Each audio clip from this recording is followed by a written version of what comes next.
एक सुंदरवन नाम का जंगल था। वहाँ पर सारे पक्षी इधर उधर घूम रहे थे। चुन्नी मुन्नी भी जंगल की सैर कर रही थी। उसी जंगल के पास एक दूसरे जंगल में बंटी कबूतर रहा करता था, जो कि राजा था। वह टोनी चिड़िया से बेइंतहा मोहब्बत करता था और उससे शादी करना चाहता था। फिर एक दिन वह टोनी चिड़िया के साथ मंदिर में जाकर शादी कर लेते हैं। जब वह घर आते हैं तो उन दोनों में बातें होती हैं। महाराज, मैं कितनी गरीब हूँ, फिर भी आपने मुझसे शादी कर ली। अरे टोनी, प्यार में गरीबी और अमीरी कुछ नहीं होती। प्यार तो प्यार होता है। अब मैं यहाँ का राजा और तुम मेरी महारानी हो। मैं आज बहुत खुश हूँ क्योंकि मैंने तुमसे शादी कर ली और इतने सालों का इंतजार खत्म हुआ। ऐसे ही वे दोनों ढेर सारी बातें करते हैं। अब ऐसे ही कुछ दिन बीत जाते हैं। फिर एक दिन टोनी चिड़िया और बंटी कबूतर में जोरदार लड़ाई हो जाती है। महाराज, अगर मुझसे कोई गलती हुई हो तो मुझे माफ कर दो। मैं दोबारा ऐसी गलती नहीं करूँगी। पर आप मुझे ऐसे अपने घर से मत निकालो। मैं कहाँ जाऊँगी, मैं कहाँ रहूँगी? मेरा आपके सिवा इस दुनिया में कोई नहीं है। मुझे घर से मत निकालो। तुम एक गरीब चिड़िया हो, मैं तुम्हारे साथ नहीं रह सकता। चली जाओ मेरे घर से। मैं सोनपुर की राजकुमारी से शादी करने वाला हूँ। अब मैं तुम जैसी गरीब चिड़िया को नहीं रखूँगा। चली जाओ मेरे घर से। नहीं महाराज, मुझे ऐसे मत निकालो। आपने मुझसे शादी की है।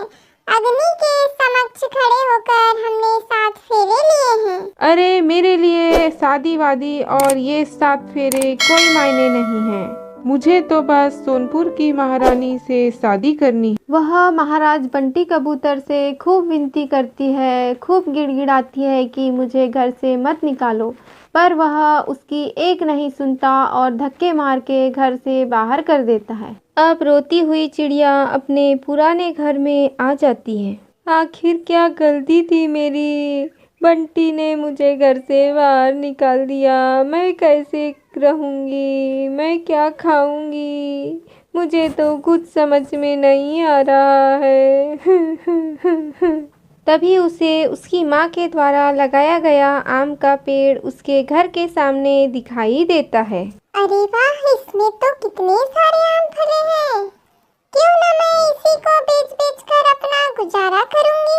अब टोनी चिड़िया आम के फल बेचने का काम शुरू कर देती है। आम ले लो आम, आम ले लो आम, मीठे मीठे आम ले लो आम ले लो आम, मीठे मीठे आम। उसकी आवाज़ सुनते ही जंगल के सारे पक्षी दौड़े दौड़े आते हैं और टोनी चिड़िया को देखकर कहते हैं, अरे टोनी, तुमने तो पड़ोस के राजा के साथ शादी कर ली थी, फिर तुम यहाँ कैसे आम बेच रही हो? क्या बताऊँ मौसी, मेरी तो किस्मत ही फूटी थी जो मैंने उस कलमुहे राजा से शादी कर ली। उसने मुझे धक्के मार के घर से बाहर कर दिया मौसी। ऐसे वह अपनी बातें बताकर रोने लगती है। चुप हो जाओ टोनी, मत रो।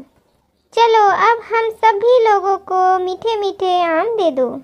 अब सभी पक्षी आमों को रख लेते हैं और अपने घर की ओर चल देते हैं। चिड़िया के आम बहुत मीठे थे, इसीलिए उसके आम को लेने के लिए जंगल के सारे पक्षी आया करते थे और उसके आम खूब बिकते थे। आम ले लो आम ले लो आम, मीठे मीठे आम ले लो आम। ऐसा कह कह कर वह सारे जंगल में घूमा करती थी। उसके आम खूब बिकते थे और उसकी अच्छी खासी कमाई हो जाती थी। ऐसे ही कुछ दिन बीतने लगे। इधर राजा बंटी कबूतर टोनी चिड़िया के जाने के बाद इतना बीमार पड़ा कि वह अपनी खटिया से उठ ही नहीं पाया। उसका इलाज बड़े बड़े डॉक्टरों से करवाया गया। उन्होंने कहा कि उसे कैंसर हो गया है, अब वह नहीं बच सकता। उसकी देखभाल करने के लिए वहाँ कोई व्यक्ति नहीं था। आखिर उसने टोनी चिड़िया को घर से बेघर जो कर दिया था।